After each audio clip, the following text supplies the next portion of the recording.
Okay, maybe try to read a little bit more.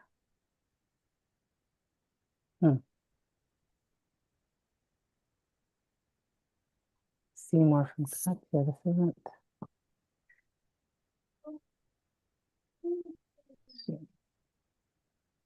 Custom live streaming service host. The content of this meeting is being sent to custom live streaming service. Can you check if it's being? It did the same thing as it did before, where it goes to Facebook instead of.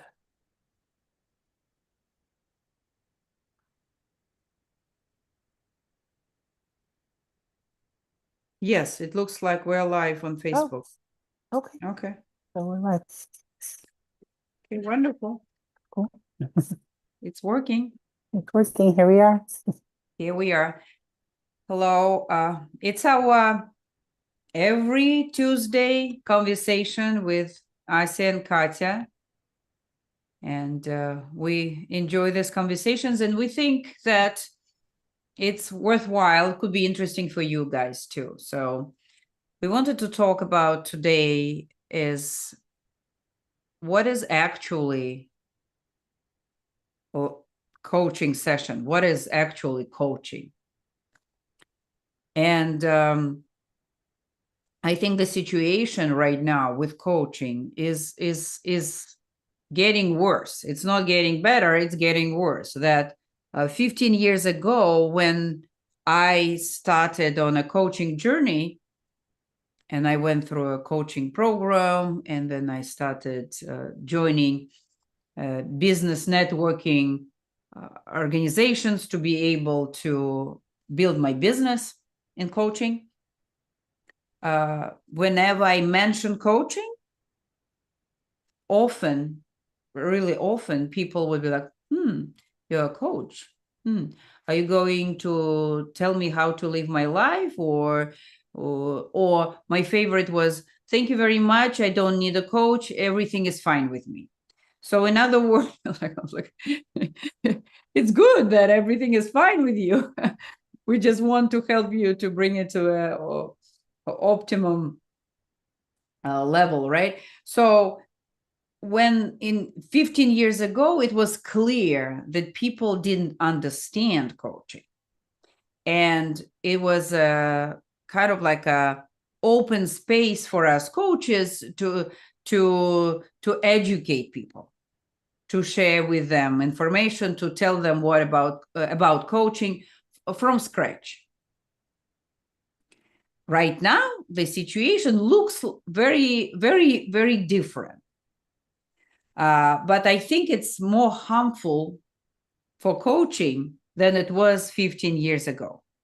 So I said, what can you say to that? And yeah, I mean, it's interesting. I think 15 years ago, it was still a very new field. It was emerging. There was a lot more questions. And now I think people generally know about coaching. They know it's a thing. They know there are people who make a lot of money doing it. And so people tend to think that they know what coaching is, and they expect it to be like, okay, I'm going to go to a coach and they're going to tell me what to do. They're going to tell me how to solve my problem. They're going to give me lots of advice. And then for whatever magical reason, I'm going to be able to go and just do what they say, and then I'll have lasting results. Um, or maybe they're like, they'll know, well, coach will ask me a lot of questions and, help me in that way, like help me really figure out what's going on, but then still ultimately tell me what to do and tell me how to solve the problem. So it's very problem focused, and solution oriented in that way. And then there's also, people don't really realize that there's actually an art and a method and a science behind coaching. People just think, so many people are just like, oh, I know something about a topic, or I have this life experience. I'm going to go coach people and tell them how to do it, and tell them about tell them how to succeed and live their lives. absolutely.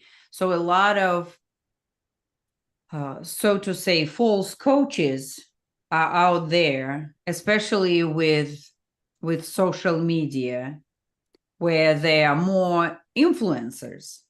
You shared a story of you actually Right. having experience with a influencer coach. Exactly. So yeah, I did. Me and my husband actually hired a coach to do couples coaching, and he called himself a coach. He definitely was not doing coaching, and because we found his YouTube channel and he had a lot of great information, and it really resonated with us, and we watched a lot of his videos, and then we saw that he offered coaching, one-on-one and couples, and we were like, oh, maybe he could give us some guidance. Maybe he, could have some insight or something. And, so what happened with the session was we got on, we kind of told him this is what's going on, this is our issue, this is what we're facing. And the rest of the session was basically watching a YouTube video of his. He was like, oh, okay, this is what's going on with you. Let me tell you about yourself, basically. This is what's going on with you. This is why this is happening, and this is what you should do about it. And that was the whole session. And I was like, I mean, you have some great information, but this is not coaching. Yeah, absolutely. So basically, what happened before, because there were not enough coaching influencers out there, we were able to educate people. Now there are so many people who call themselves coaches, who give themselves this name, and they do completely different. They do everything else but coaching, and people think, and they educate them with what coaching is according to them. And that's how people learn. It's not even people's fault in any way that they when they come to a session with a real coach, they still ask for advice or fix me. Right. Yeah, and another thing that so I mean, I guess we could say what is coaching is very different. Coaching is not giving advice. The process of coaching is really about helping you kind of be able, as we talked a lot about last time, develop a different lens through which to see things, really be able to think about your situation differently, see the blind spots, understand the limiting beliefs that you have, or the perspective, or shift the perspective. Um, and the action, the solution to the problem happens more as a byproduct for the shift in thinking, the shift in beliefs, the shift in priorities, maybe, and just kind of understanding your situation from that different angle. And I think because as coaches, we're trying to do that, we're trying to kind of see the problem and then dig underneath it and figure, okay, well, what's really going on here? A lot of people think like they can get nervous about that. Like, wait, I thought we were just going to figure out solutions. Why are we talking about this deep stuff? Why are we talking about feelings? Yeah, that's a great point. For that's why we need to educate people, to explain to them what is going to happen during coaching conversation, what to expect when you're expecting. And by the way, Asya, you have a really beautiful name. Thank you. Is it okay? Yes, it's a you change your beautiful name from Asya to Alkate. Yeah, I meant to change that before we yeah, started. so both are beautiful, so no judgment. Yeah. So yeah, absolutely. And people sometimes even will kind of like fight you if you start digging deep. We had this at our yesterday Elevate class, when people assign meaning to their story, to what they're sharing, and they also consider it as a truth. And when a coach starts challenging that truth, a lot of people will be like, whoa, okay, what are we doing here? No, I told you, my boss hates me. because he didn't respond to my message, and I need to lower my hand. So Yeah. people, it tells us that people are not aware of what is going to happen. People are not ready sometimes for real coaching. Let's Hmm. be honest. Let's talk about that. Like, Hmm. not everyone is ready for coaching. Yeah, and especially when people expect to just be told what to do and then they'll do it. Something that I often say is people have very good reasons to be where they are. People have very good reasons for the decisions that they make. And when we start challenging them, when we start, kind of stirring the pot of like, well, what is actually going on underneath, then that can bring up defensiveness. People get protective of the Yeah. decisions that they're making or the way that they're living, even though they want to change. And that's why they came to a coach in the first place. Um, and it can bring up all those very good reasons. They could be defensive, they could be limiting beliefs, they could be, traumas that happened in their childhood and they're kind of getting stirred up and, they're needing to face these things. And these are all the reasons that people bring to why they're not changing, right? Why they can't like just go ahead and do the things that they know how to do. Because oftentimes people, I would say 99.9% of the time, people know what they should do. They know what they can do to change their situation. And this is why coaching is an advice because people know what to do. People they have all the information. They, maybe one resource here or one piece of information there could be helpful, but overall people know what to do. And this is why, you coming to me and me telling you what to do isn't actually going to help because and you haven't been able to do it. In order for me to actually help you, we have to stir the pot. We have to dig down. We have to figure out what's going on. And I think another thing that can happen is I think the coaching industry as it has grown has really tried very hard to stay very distinct from therapy. And so as soon as I've had this experience many times with clients, as soon as something, kind of deeper, some feelings, some emotions, some deeper stuff kind of comes up, they're like, oh, well, this isn't really coaching conversation. This is supposed to be done in a therapy. This is therapy.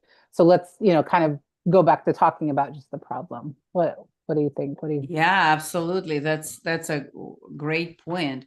And we see it everywhere. We see it in with ICF a lot. We're preparing for the PCC exams, and things they say, we might be crossing like there could be a possibility of crossing the line.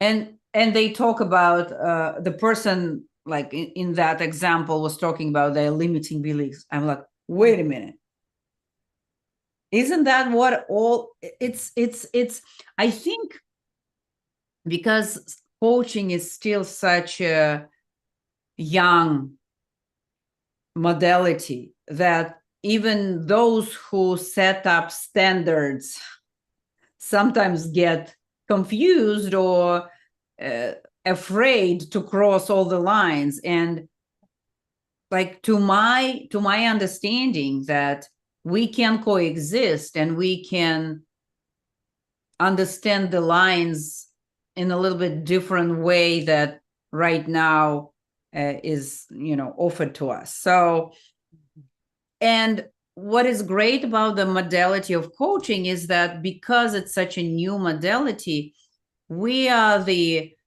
creators, we are the leaders, we are the pioneers of this modality, and we are able to create different methods, different processes, different ideas, but it's all should be along the ethical code and real true core competences of coaching, which includes emotions and feelings, because coaching focused on the person, not the problem. And who is that person? That person consists of emotions, feelings, contradictions, fears, that is very deep down. And coach helps you people to surface what has been there for a long time. And that's why also people ask for advice, because they don't know how to think, reflect for themselves. Mhm. And that's what coaching is offering. Right. Right. Exactly. And I want to just, put a light on something that you said, just in case people haven't heard it before. But what we always talk about is coaching. True coaching is focused on the person, not the problem. What people typically think coaching is focused on the problem and the solution. So somebody comes, they come with a problem, and the coach will sit down and say, okay, this is the problem. Well, what about this solution? Have you tried this? Well, what about this? And, then they'll put together a 5-step plan. This week your goal is to do number one, and then we'll see how that goes, and then we'll see if we could do 2 and 3 next week. And that is what people typically think coaching is, and that's focused on the problem. And the real way that coaching actually works is focusing on the person. It's focusing on, like, what makes this a problem for this specific person. And absolutely, there's no way to do that without touching on, like, what is going on a deeper level, what feelings are brought up with this, what childhood traumas were or what childhood experiences caused this, or what, there's no way to not do that.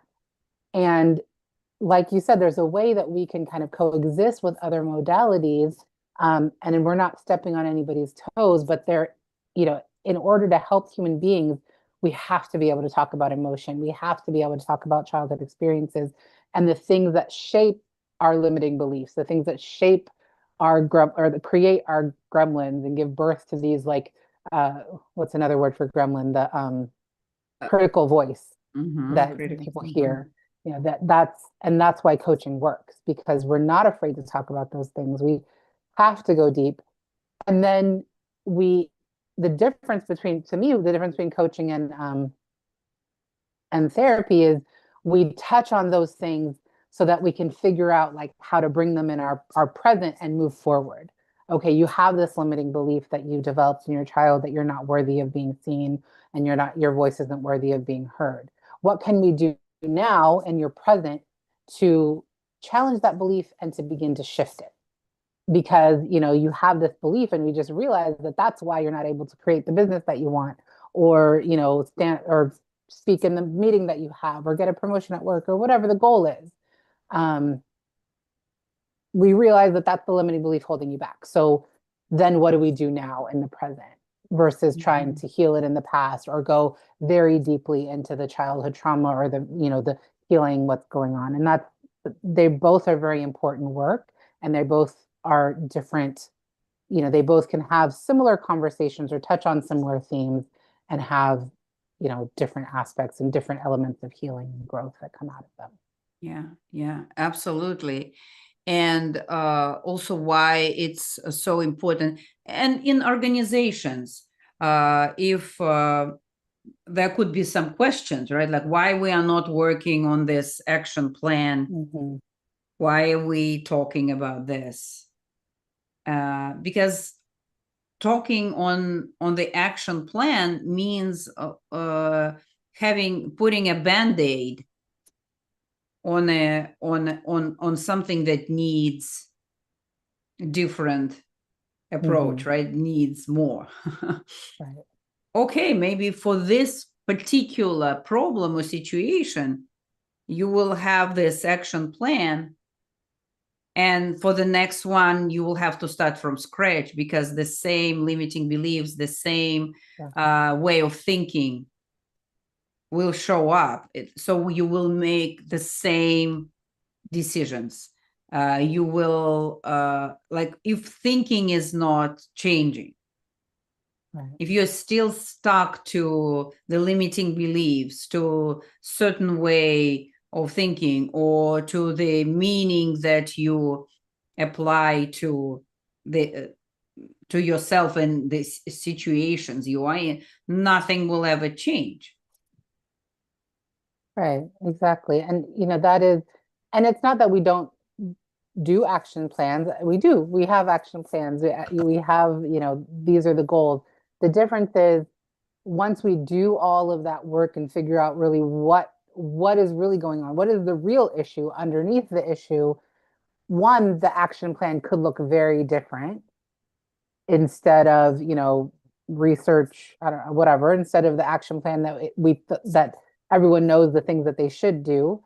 It could be, you know, start doing a daily mantra, or it could be journal about this thing, or, or even it could be the to do checklist, but on that will be included that the mindset shift. And maybe just that will be enough to be able to do the thing that I know that I have to do anyway. Just having that mindset shift, I will naturally have the energy to do the work that I know that I need to do anyway, to do the thing that if you ask me, even if I say, I just want advice, I need somebody to tell me what to do. If you ask me, well, what do you think you need to do? I would know. Does Yeah. that make Yeah. sense? Yeah, absolutely. Absolutely. So there's so much more value to deep coaching focused on the person, not the problem, than temporary band-aids with advice, solutions, trying to fix the situation that's present right now. And like every time starting from scratch. But it also, what is important, it's also not bringing people any like happiness or satisfaction. It's every time scrambling, right? Scrambling for, okay, right now I need this, right now I need this. And you're never able to really go deep to understand yourself, to understand your own values, what drives you, what drives your behaviors, decision making. And so it's kind of like a instant ramen. Say more about that. What do you mean? It's, the soup, instant, like ramen. you put and it's like, okay, you kill the hunger in the moment, but it's not satisfying Right. anything else for you. Yeah. I mean, I think a metaphor that's been used before, but I think it's perfect is, you know, if you have a really cluttered closet and you open it up, and solving the problem would be like, maybe buying another shelf to put stuff on or whatever. But real coaching would be actually, let's start taking stuff out of the closet. Let's start putting it into, because you don't even know what's in there actually, so we got to take it out, put it in categories. There's a lot of junk that we need to throw out. Those are the limiting beliefs. Those are the those critical voices. It's like, where are we going to put those? Are we going to put them in the garbage? Are we going to take them to the thrift store? Like, that's what coaching is really like. And for what happens is, it's not an instant fix. If you just buy another shelf and to have another organizational system, it might look good for a minute, but it'll just get messy again, and there'll still be a bunch of stuff that you don't need. But if you actually get rid of the things and clear things out and then put it all back, then you can take a breath. Then it actually is a system that can function, and you know what you have, and you know where to get it when you need it. So I think that's the metaphor for coaching. Yeah, I love that. It's a beautiful metaphor. Yeah, we need to clear the room, clear the closet, and go one thing by like, look through all the things and see, okay, I'm not wearing that anymore, so maybe this needs to go to somebody else. Or Exactly. And I think something that I just thought of as part of the process is for the coach, for us, because we know when we go through a closet, it gets messy first. Things look worse first. And especially when you have these influencer coaches and coaches that promise a lot, we need success quick. We need to show people, see, I told you that, like, I can get you what you want. And as coaches, part of our job is actually to be comfortable with things getting worse first. Be comfortable with the messiness. Be comfortable, like, yeah, this is what it is. It's okay. We're gonna sit in it. It's gonna be uncomfortable.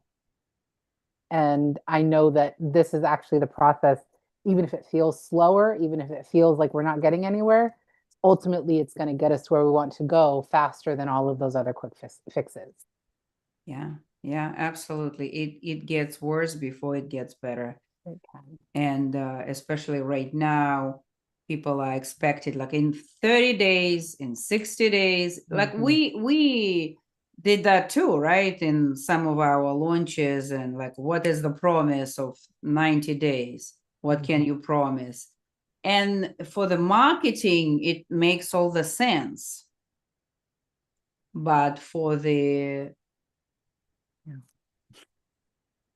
for the reality is a little bit different. So yeah, so coaching is a really powerful modality if you're really serious about change, or if you're serious about your own transformation or doing something.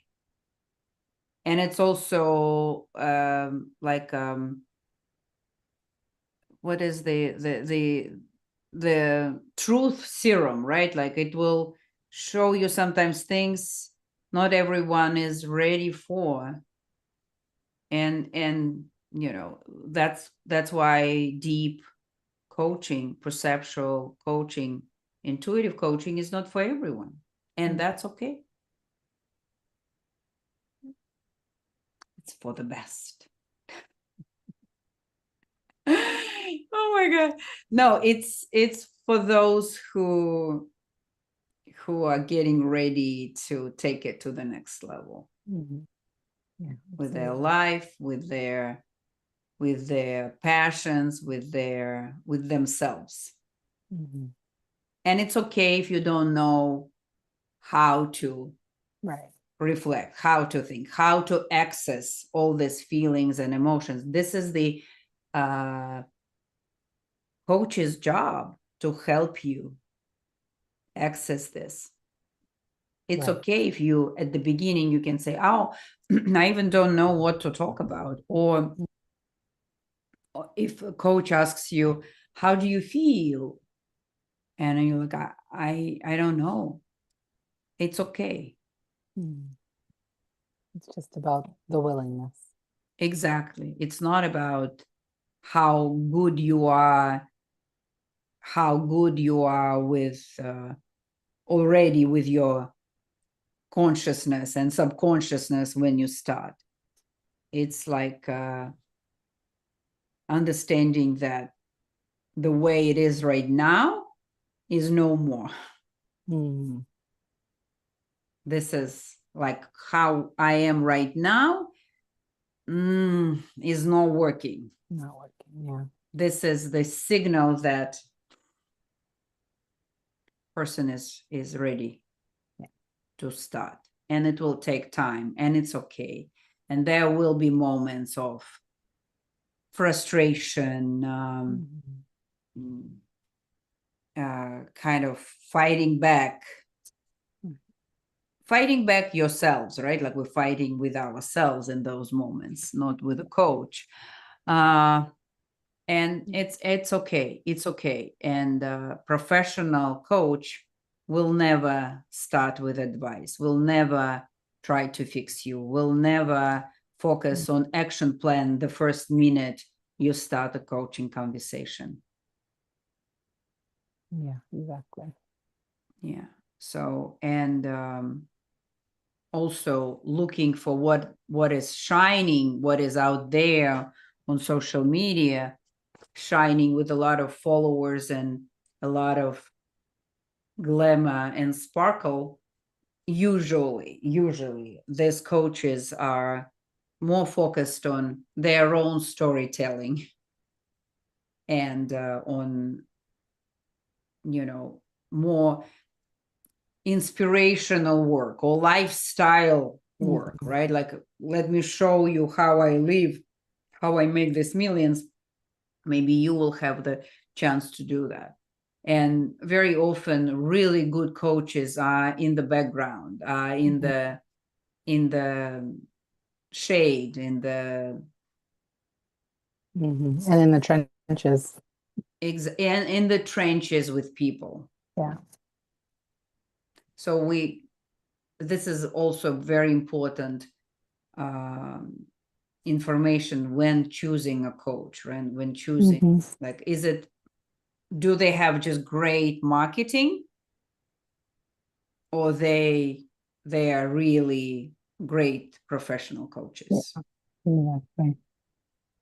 So we will continue this conversation, and we will tell you how to choose a coach, and how to, for individuals, for organizations, what's to look for when you are considering working with a coach. Yeah. So I think, Thank you thank for you very spending the much. time. Yeah, Asya, for this conversation. And every time we talk about it, I don't know how about you, but I feel more convinced and more passionate about coaching, because we've seen the results, we've seen the difference. Mhm. Yeah, absolutely. Yeah, it's powerful. Yeah, it's powerful, and it doesn't have to be flashy or sparkling. It can be quiet, and it can be messy, and it can Mhm. be different. Yeah, So absolutely. thank you very much, everybody, and thank you, Asa, and see you all later. Alligators.